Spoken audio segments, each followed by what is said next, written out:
What's going on, man? It's Yards After the Catch, everybody. How you doing? Hope everybody had a great Halloween. Got lots of candy. Had a great time, man. Look, it's time to yak some football. Thanks for joining us. And, love, peace, and chicken grease, man. Like, it's time. What's going on, Alan? How you doing, man? Oh, good old chicken grease. I'll tell you what, I used to be just a one-man wolf pack, and now you have been added to the wolf pack. Ow. So listen, can't take the tickles anymore. We're gonna be Amish once again. We're gonna keep some of how was Amish Halloween for Alan. you? Why I not? mean, like It was was it interesting because we know? didn't have the big kids. Were at the mom, so we just had the baby. Went over to friend's house. They got little ones as well, and so it was just real chillax. Didn't have to walk forever. Got some candy, spent some time handing it out, and it was just like a nice, relaxing Halloween. It was good. How was yours? Besides scaring people, breaking sweats, running up and down, chasing the teenagers, they're like, do it, do it. I think my favorite was when the group of teenagers came over and they're like, shake his hand, shake his hand. I was like, yeah, shake my hand. And then like, nah, and then I chased them down the street. So it was a lot of fun. But I went over and talked to the wife, and I my mask is like 3 feet, and I just lifted it up and I was like this, and you just see the sweat dripping down. I'm like, yeah, I'm working hard over here. Like, why am I doing this? Like, but it's for the kids, and it's It's for for the the parents kids. who I look down the street sometimes, I don't see decorated houses, and I know kids enjoy that more than anything. Once in a while they get a little scared, but you know But I mean, that's the fun part, man. Like getting a little scared. Like I like it when people decorate. I decorate. I should have put the video up that your wife took uh, of your decorations because they were pretty cool. I liked all the spider webs and the where you come out of the garage and stuff like that. You had the sounds, you had the lights, like that's the houses. I'm like, I want to trick or treat there. That's where I'm going. I'm going to that house because yeah, they're you look cool. down the street, you see, I see lights, I see colors, I see smoke, I see sound, or I hear sound. I'm like, yeah, I want to go there, and kind of excited. That's as a kid, I always loved those houses the most.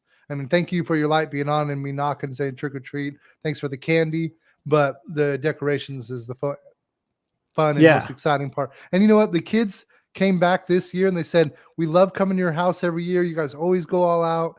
And, the parents have done it, so I took 4 photos with people, with their families, because they were like, Get oh them man, this is famous. great.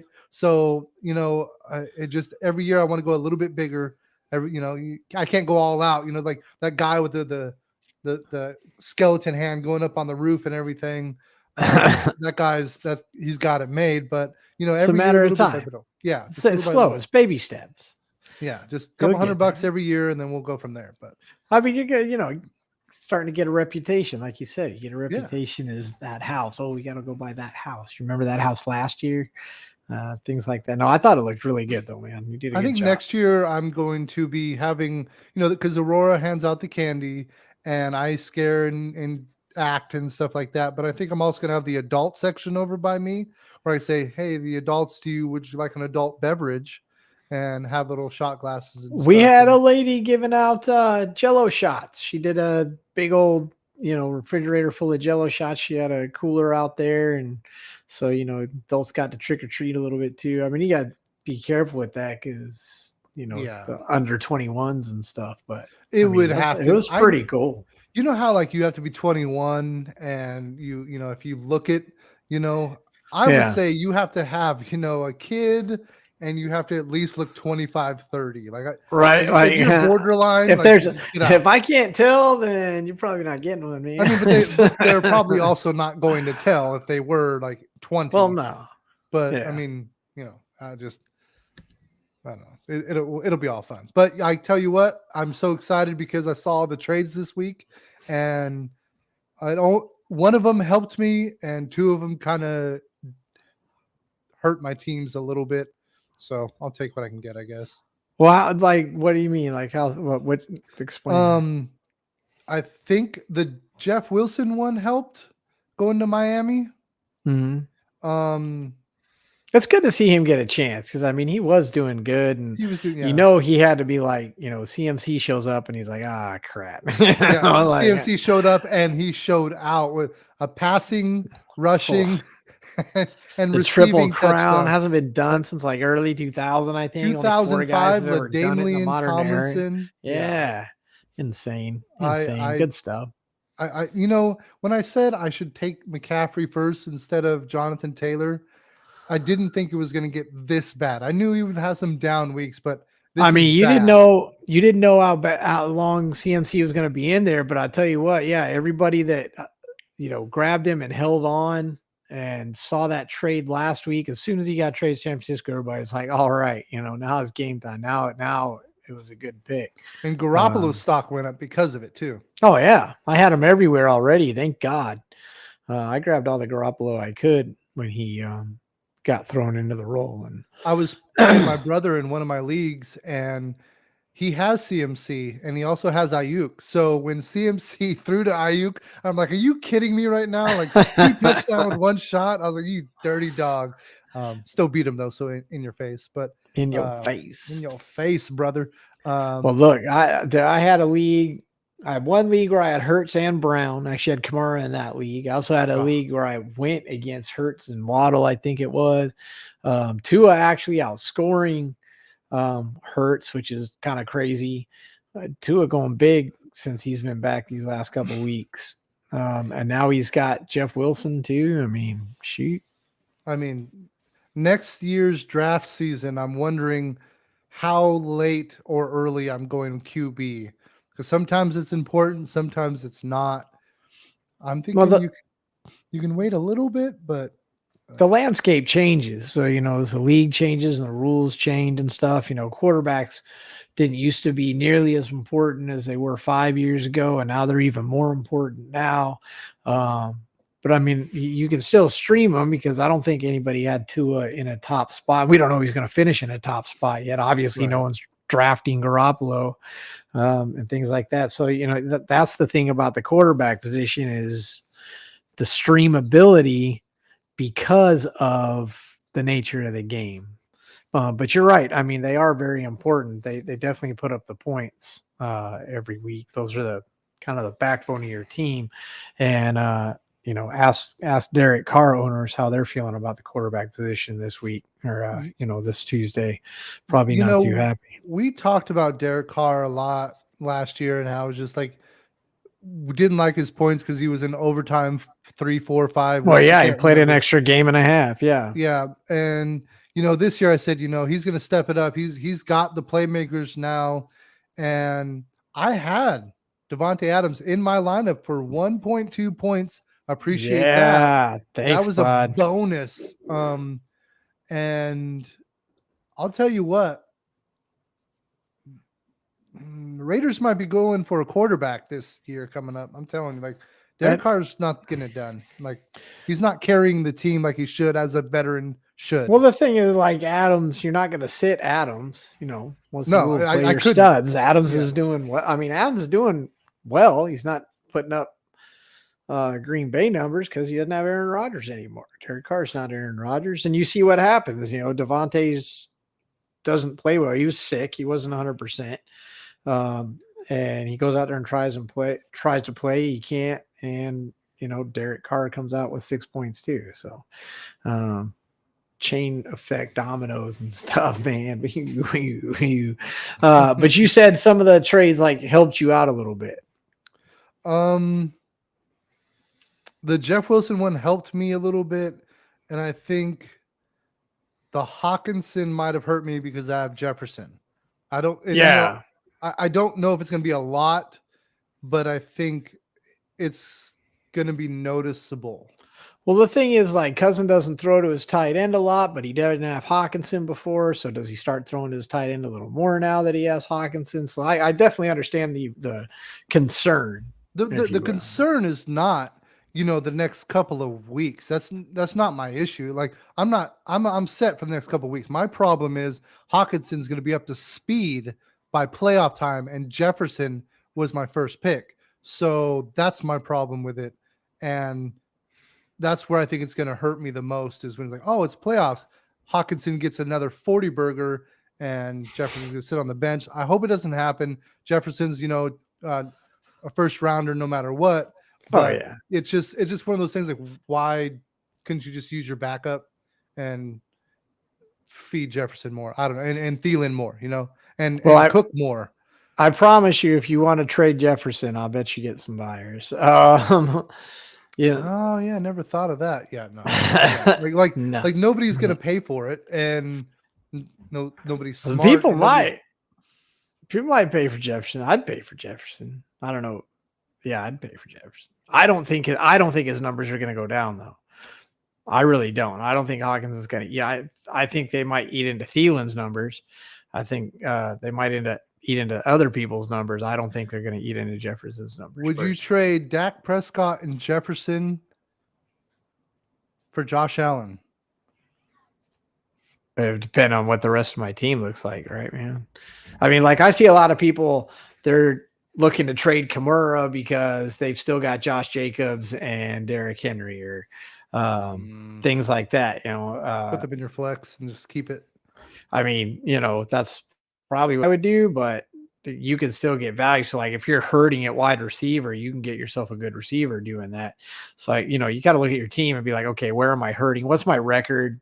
Am I losing games? Why? Because, if my running back room is low, then that might be a good way to get, because I mean, if you're trading Jefferson, you can go after a Henry, and probably Henry and change if you get the right person. So that's the funny thing is Henry is also on my team with Jefferson, so it still hurts. Holy crap.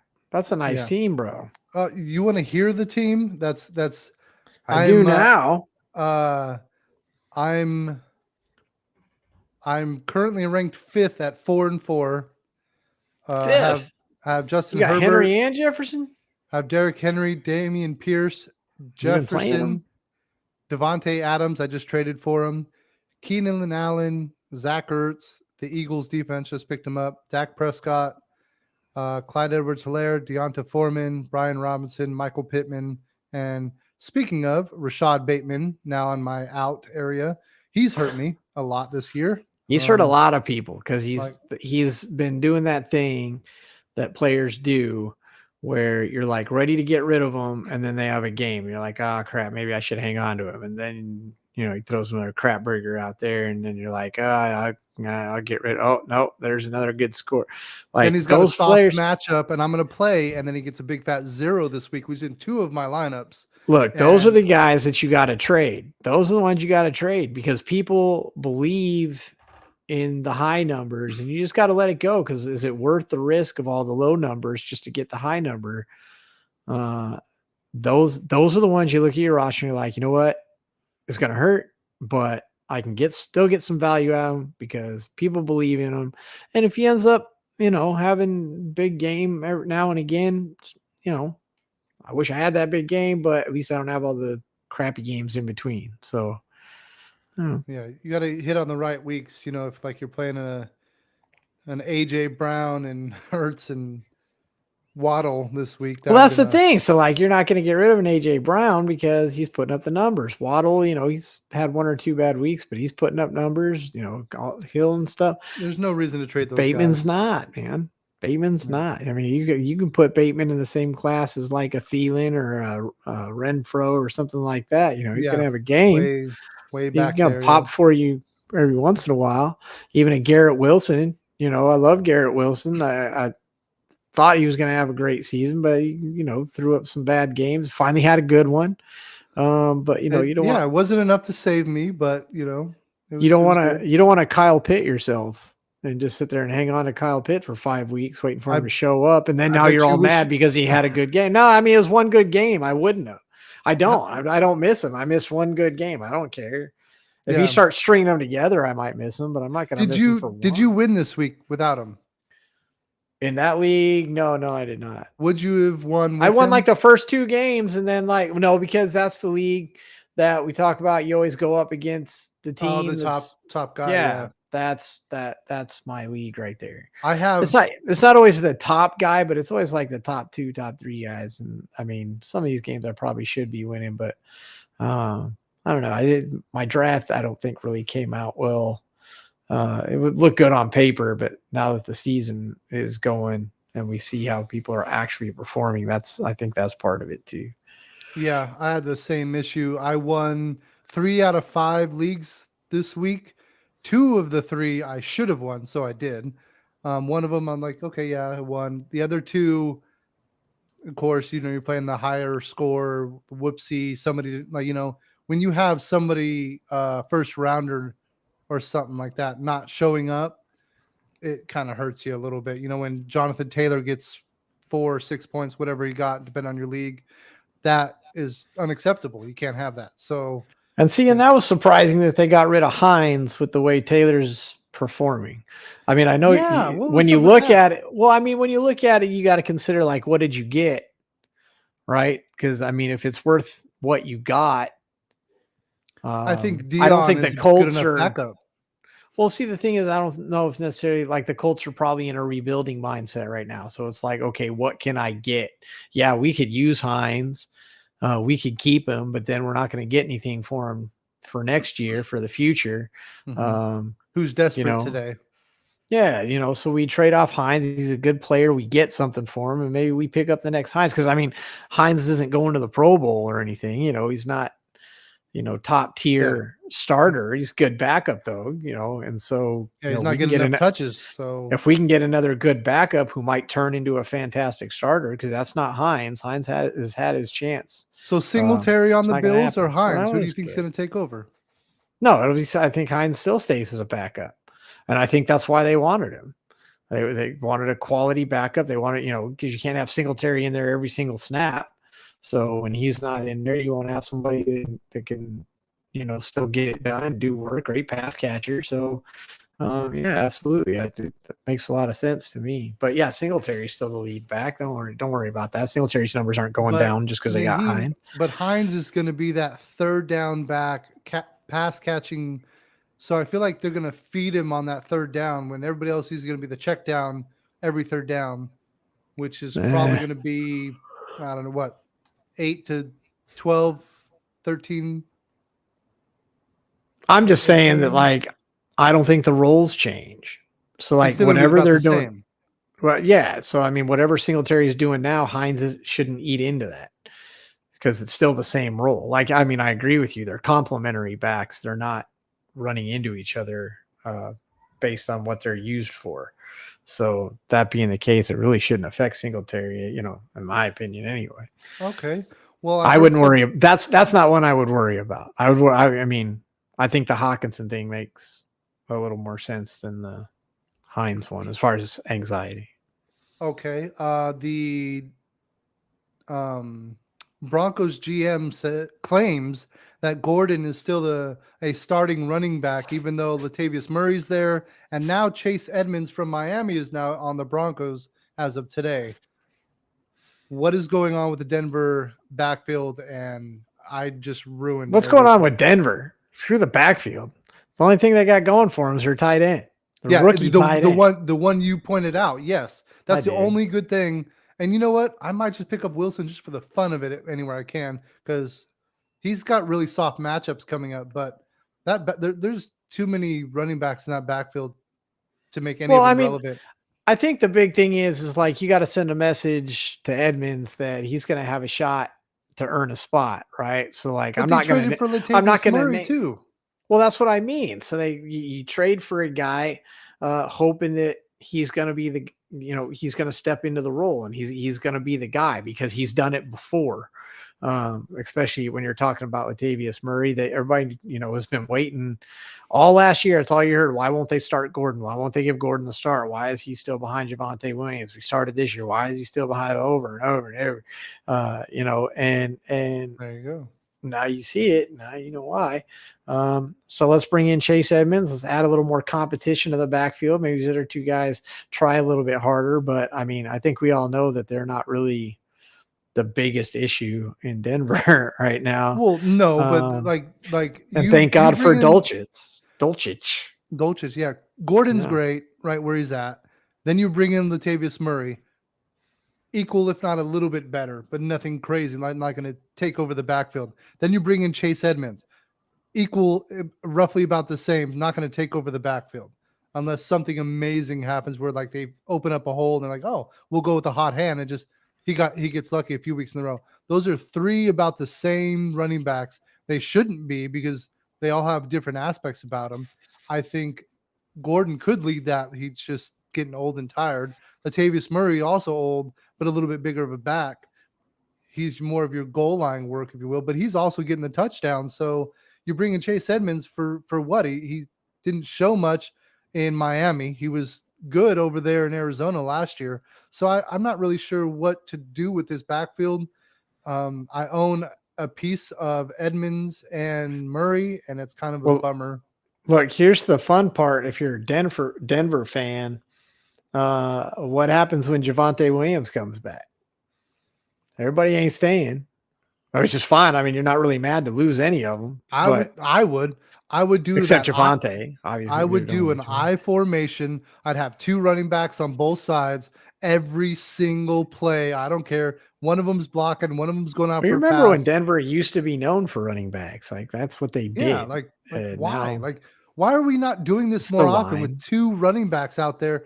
One of them block, get them all some work. Well, you got to get them to the second, you got to get them to the second level. That's why, because if you stack the box, if you play a nickel formation, something like that, a 4-3, you can cover those guys up. And I mean, a skilled back can beat it.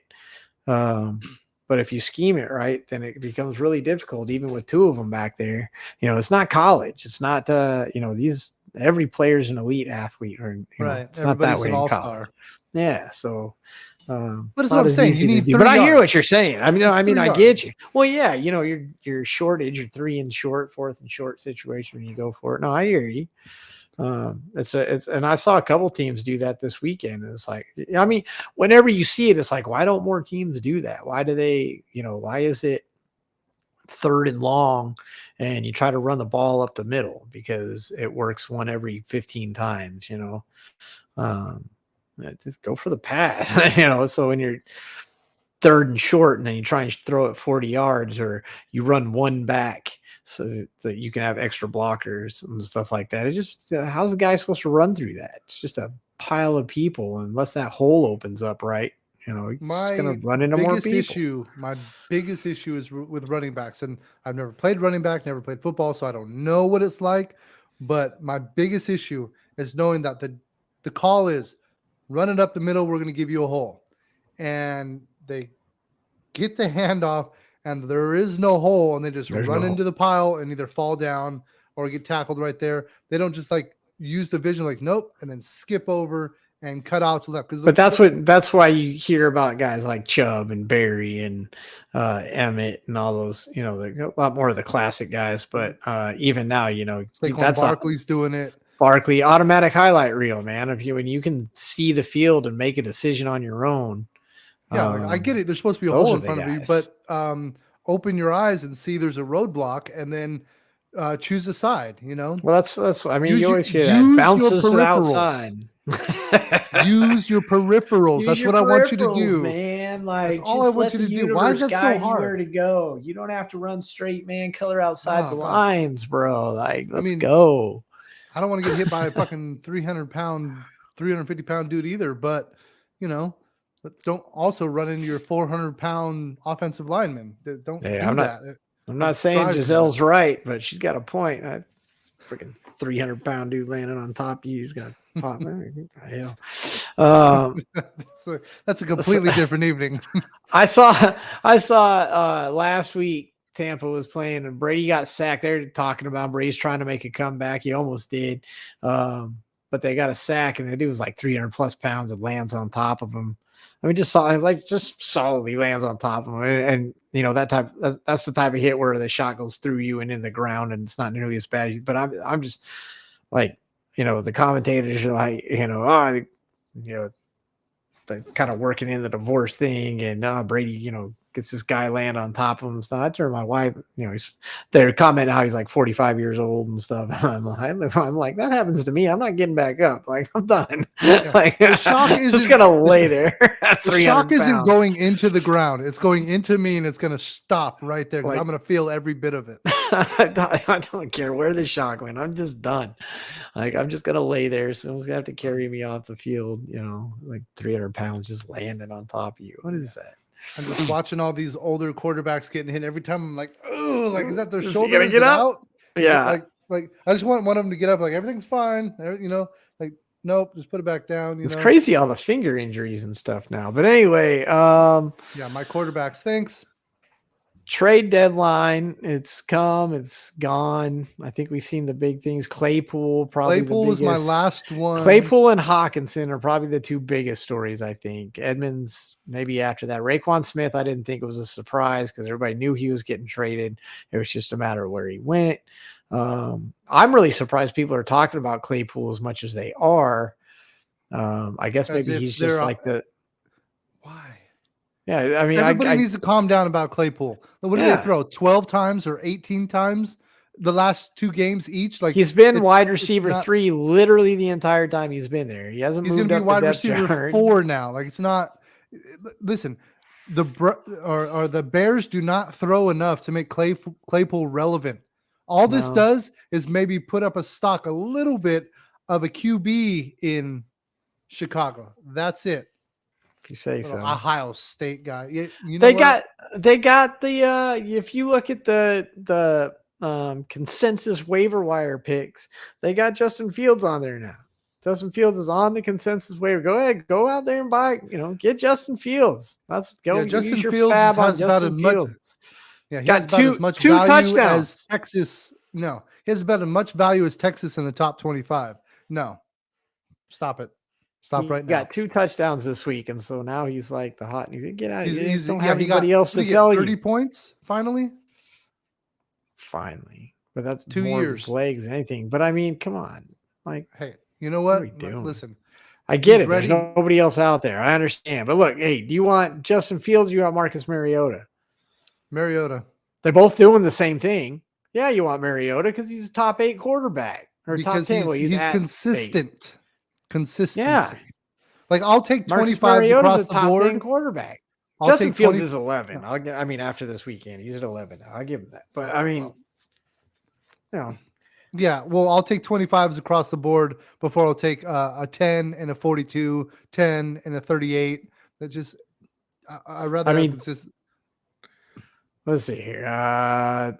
10 touchdowns to 7 Mariota.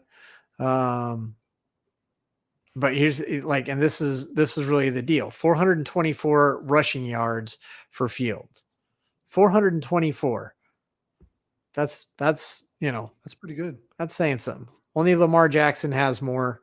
Next guy is Danny Dimes with 363. So you jump 60 yards from Jones to Fields, and then you jump 130 yards to get to Lamar Jackson. But I mean, he's second in the league. He's got one more rush than Lamar Jackson. Fields has also been sacked 31 times, which is tops in the league. Next is Joe Burrow at 29. Honestly, his interception rate is good. It's Justin Fields he's only got 6 because he only throws 16 times a game. Should have a good interception rate. Ben Roethlisberger had the worst one a couple years back. You want to know why? Because he was throwing like 45 times a game. Justin Fields only has 7 touchdowns. Yeah. How many interceptions? Only 6. Yeah, well, that's not. Yeah, 7 to 6. You know who else has a split like that? He's a backup to PJ Walker. His name's Baker Mayfield. He's sitting on the bench. So listen, when you're got a split like that, it's not good. Like you have to be 10-1. Let's open that up just a little bit more. That's the starters, and I think Justin Fields might be a really good starter next year, especially with Claypool, get some chemistry going. But this year, Justin if you're Fields hurting, only has 159 pass attempts. Oh. That's rough. That's pretty low. I mean, he 159. has probably how many rush attempts? I'd like to see Jesus. that. There's only in the entire NFL. There is one. What do we got? 1, 2, 3, 4, 5, 6, 7, 8, 9, 10, 11, 12, 13, 14, 15, 16, 17, 18, 19, 20. There's about 25 people that have less passing attempts.